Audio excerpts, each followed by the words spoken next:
years ago, superstition and the sword ruled. It was a time of darkness. It was a world of fear. It was the age of gargoyles. Stone by day, warriors by night. We were betrayed by the humans we had sworn to protect, frozen in stone by a magic spell for 1,000 years. Now here in Manhattan, the spell is broken, and we live again!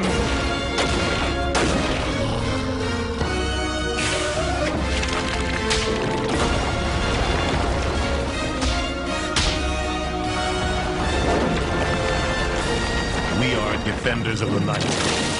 We are gargoyles.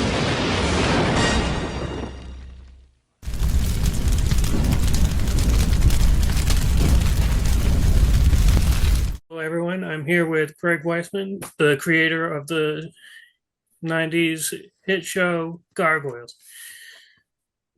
Let me be the first of many Gargoyles fans to say thank you for doing this interview. Well, thanks for having me. I appreciate it. I know it was an effort, and I appreciate you jumping through some hoops to get me. Yeah. First question is, what inspired you to create Gargoyles? Oh, well, I mean, there were a number of inspirations. I would say, the main one is obviously the stone statues themselves. I mean, when I was in high school, took a trip to Europe, and I was fascinated with gargoyles. I would collect postcards with gargoyles on them. I didn't own a camera back then, and we didn't have cameras in our phones back then because we didn't have phones back then. But friends had cameras. I'd have them take pictures of gargoyles for me and give me the pictures, and they just sort of really interested me.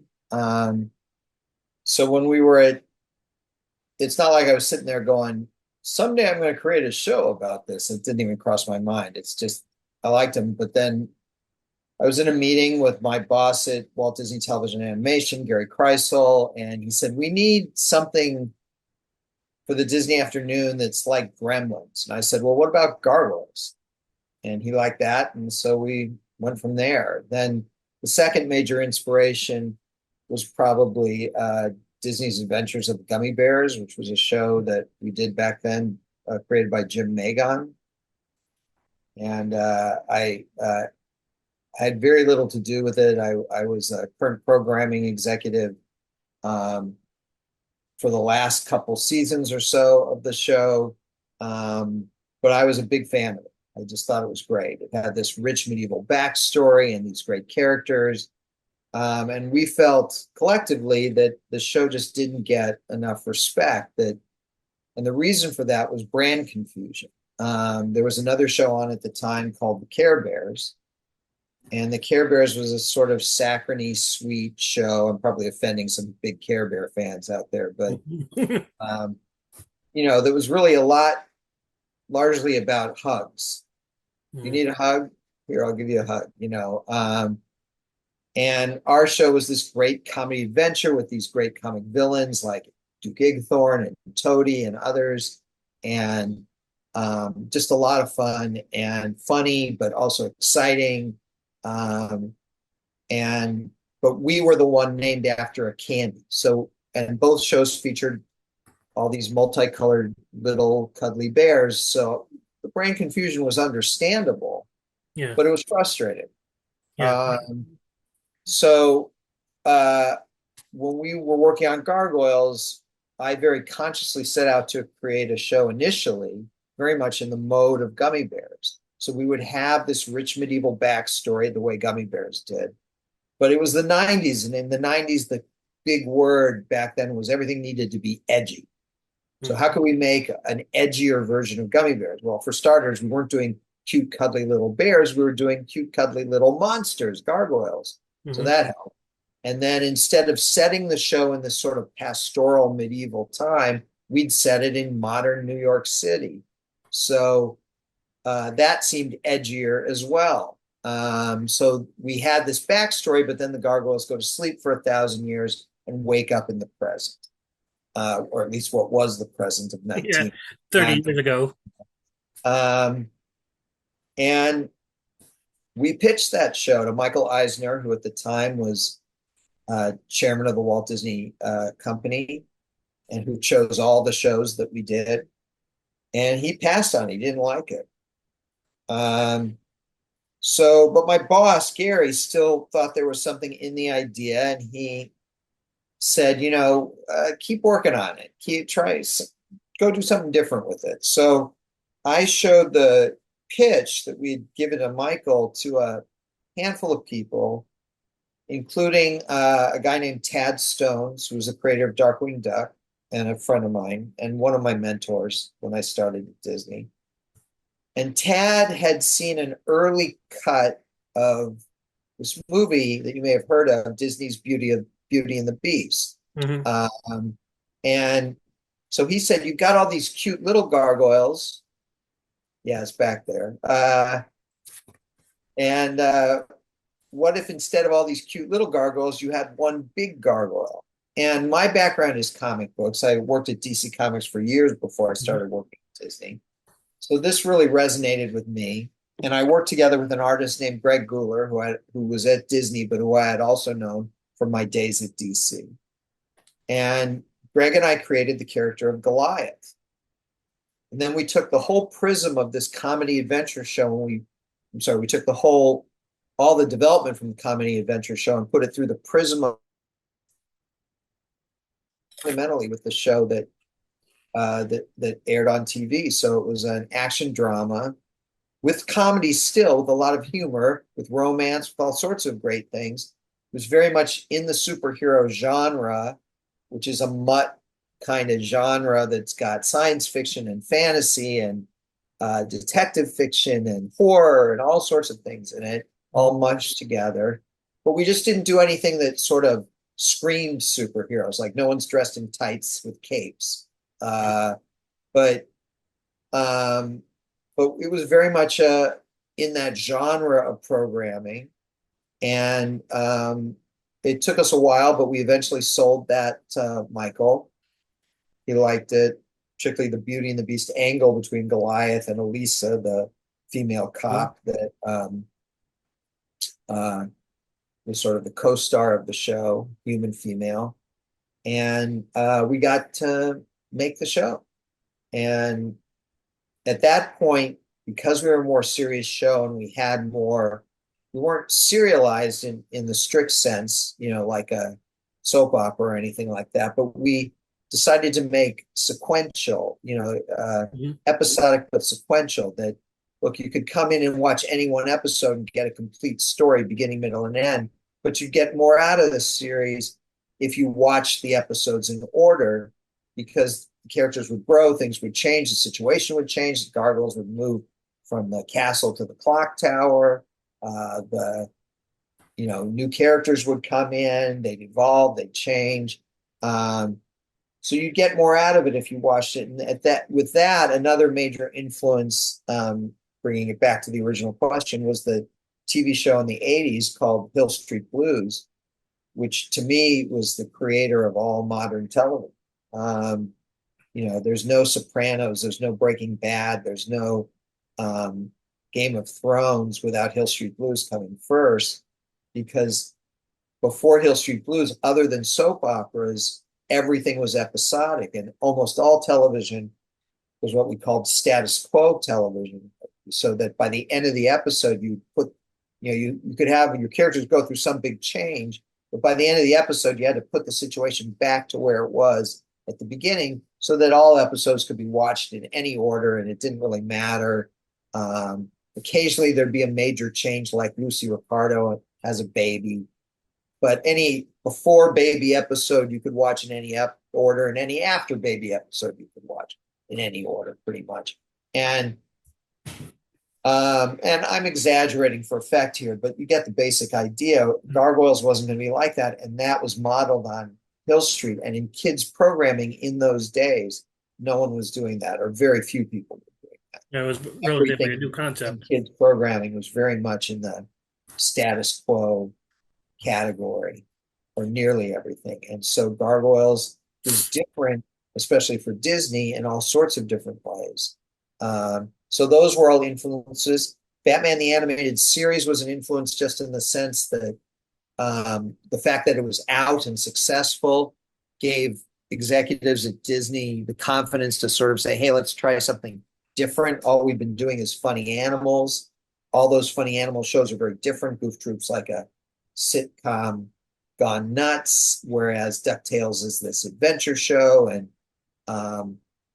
they're all very different shows, but still they were all funny animals. And so it was like, no, we now have permission. Let's try an action drama. Let's try something that's truly different from what all our other stuff is, and see where it goes. And it went well. We had a first season where we were a massive hit. We were on once a week, and we were a huge Grand Slam home run hit. And then we had a second season where we were still a hit, but more like a double, more like a single or a double, because during the second season there were a few factors that kind of hurt us. One of them was the O.J. Simpson trial, which kept preempting our series for trial coverage. So people would miss episodes and then feel like they had missed too much. And then the other problem for us was that our second season was the premiere season for Mighty Morphin Power Rangers, which was a true phenomenon. And they were just a blockbuster hit. And they were number one week in, week out. We were number two week in, week out. We never fell to number three, and we never beat them at number one. So we did okay. We were, like I said, a single or a double, but the previous season we had been like a home run. What made you choose Scotland as the original home of the Gargoyles? Well, language was an issue. So we needed something with a certain suspension of disbelief. If you really thought it through, you realize that they weren't speaking English in Scotland in the 10th century. They were speaking Scottish Gaelic, and medieval Scottish Gaelic, not even modern Scottish Gaelic. So, but right now, people speak English in Scotland. So if we did, for example, the Gargoyles in France, you'd be like, why aren't they speaking French? Whereas if you do it in England or you do it in Scotland, you at least it doesn't jar you that they're speaking English. We give certain characters accents and Scottish accents, and it just helps with the suspension of disbelief. Now, in my head, there's magic involved. In universe, there's magic involved. That they were all speaking Gaelic, but when they woke up in the 20th century, the magic of waking up translated everything for them, and they were suddenly English speakers. But we didn't want to bog the show down with that. We didn't want to think about that. So we wanted a country that was English speaking. And we just felt that Scotland felt further north, further in the hinterlands, more rugged, more rough than the cliche of England is, Or Ireland. And those are just cliches, but they're tropes. And so we just felt it felt more real, more believable that gargoyles were still around in the 10th century in Scotland than in England. And then later in the show, season 2, we introduced an English clan of gargoyles, but they're clearly more basically erudite and more cryptid. Yeah, more in sync with human civilization, whereas the gargoyles in Scotland were more their own species. And so that just felt right to us. And that was kind of how a lot of decisions were made. It was like, what feels right? And that felt right. What was it about Shakespeare that made you want to create some characters like Macbeth, Oberon, Puck, and some others? Well, way before Gargoyles, I have been a Shakespeare fanboy since college. Before I had kids, I would travel all over the West to see a Shakespeare show, I might drive down to San Diego. I might drive all the way to Utah. I might take a plane to Oregon and then drive to Ashland. And I went to Shakespeare festivals. I just was a huge Shakespeare fanboy. And so when we were working on the first season of Gargoyles, myself, my partner, the other producer on the show, Frank Parr, and Michael Reeves was our story editor. We were working on an episode where we wanted to introduce a new villain who we wanted to be human, but using tech to fight the Gargoyles. And our thinking was like, what if this was sort of evil Batman, kind of thing, like, not superhuman, but just a human who's really smart, great fighter, and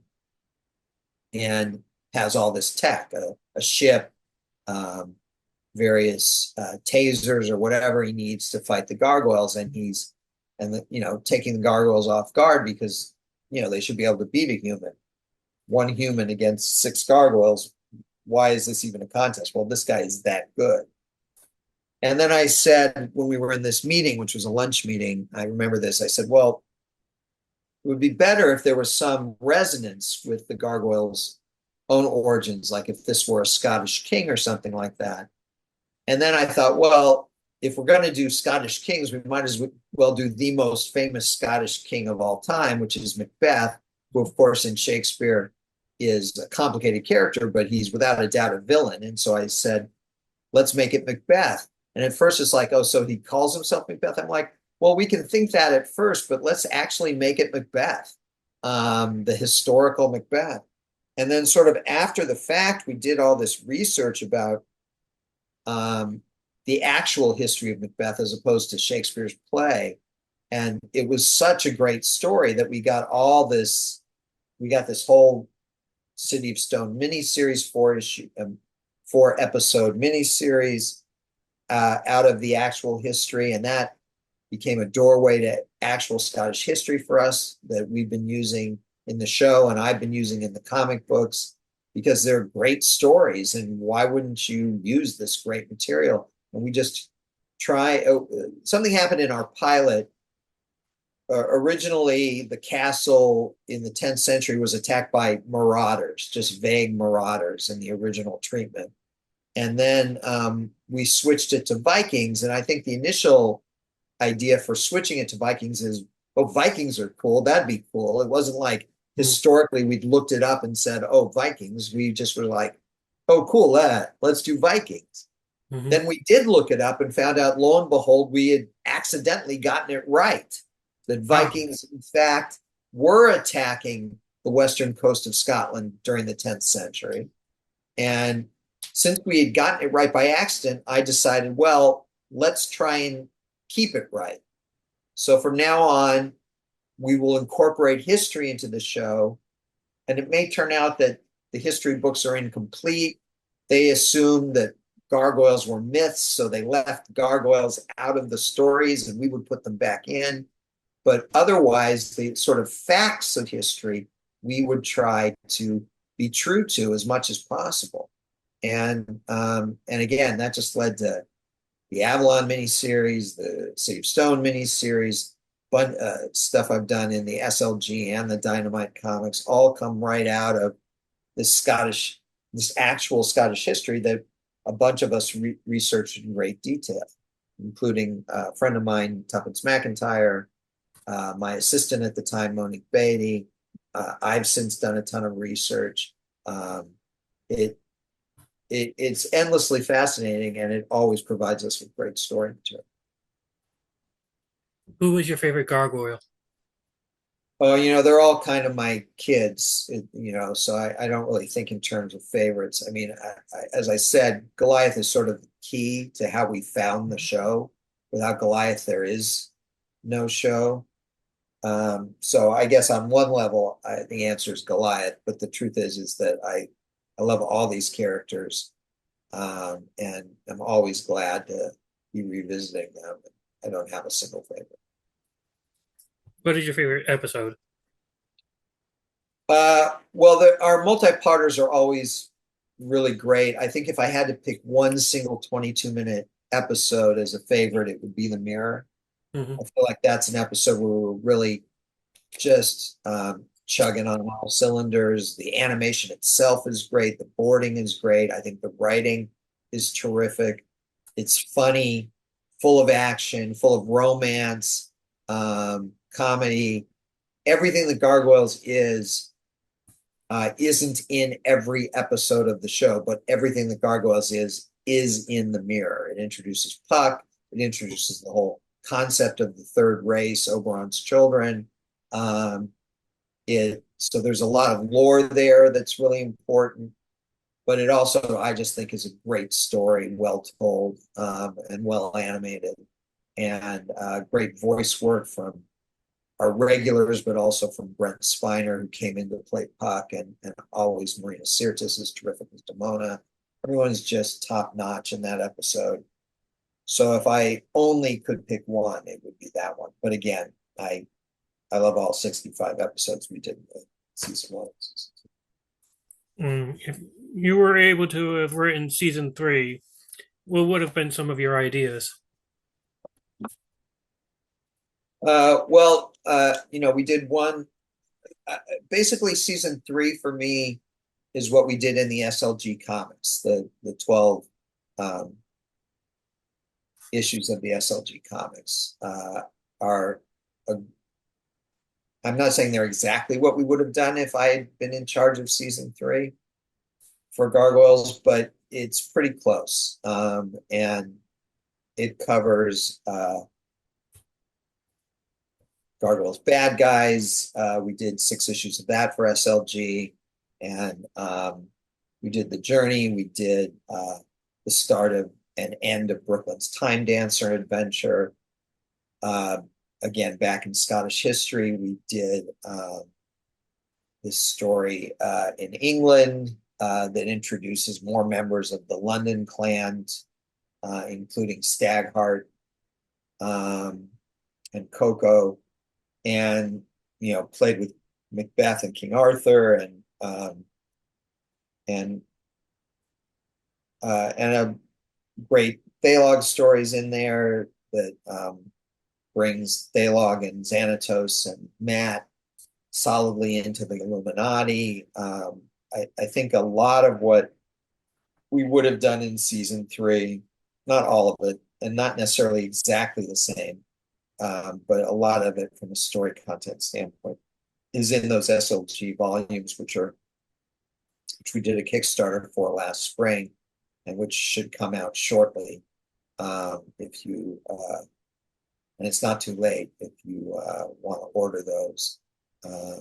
It's a 3-volume set, and it also includes the Marvel Gargoyles comic books, which I did not work on, though I tried to advise a little bit on them. And I don't consider those Marvel books canon, but the 12 issues of SLG Gargoyles and the 6 issues of SLG Gargoyles Bad Guys, those I consider canon. And those 18 issues, to me, are in essence what more or less what I consider the third season of Gargoyles. As well as the six-volume series, like the 6-issue series of the Dark Ages. No, that's the Dynamite stuff. I consider that the fourth season. So Oh, season 4 is for me is sort of the 2 volumes of Here in Manhattan, which total 12 issues, and Dark Ages, and um, Gargoyles Quest, which we're halfway through, and the Halloween special. So to me, that's sort of that group of Dynamite comics makes up what I would call season 4 of Gargoyles. And season 4 isn't quite done yet because we've got 2 more issues of Gargoyles Quest to come out this year, but issues 4 and 5. But then we also have big plans for, in essence, what would be season 5 of Gargoyles that are in the works at Dynamite, and other things going on too that are too early for me to talk about. But we're not done. That's the good news. The book's doing well, um, and we're gonna keep going. Mhm. What made you want to continue the series in the but in the form of comic books? Uh, well, I love these characters. I love this universe. I'm always glad to be telling stories in them in whatever format I'm allowed to. I mean, I don't own this book. I don't own this property. I created it, but Disney owns it. Hmm. I've never said otherwise. Disney is 100% owner of it. Um, so it's, not up to me whether or not I get to do stuff, and it's not necessarily even up to me what form it takes. But the good news is that um, when back in 2006, 7, I can't remember exactly the date, uh, a couple partners and I pitched to Disney that we'd like to do a Gargoyles comic, and we would self-publish it, and they said no. But they said, we're doing a deal with this company, SLG. What if we hooked you up with SLG to do Gargoyles? And they talked to SLG and suggested that they do Gargoyles with me. And SLG said yes. So we did, like I said, 18 issues, 12 Gargoyles, 6 bad guys, with SLG. And then SLG lost the license and it went away for a while. And then Dynamite got the license a couple of years ago. And I was very gratified that my editor, Nate Cosby, came to me and said, "Hey, you're my number one name on the list to write Gargoyles. Do you want to do it?" And I'm like, "Yes." And I just out of curiosity, I said, "Who was number two?" And he said, "I didn't have a number two. So if you had said no, I don't know who I would have gone to." But that was great. And like I said, I am always thrilled to be telling more stories in this universe. Gargoyles is my baby. I love it. I love all the characters, and I'm always glad to be doing it.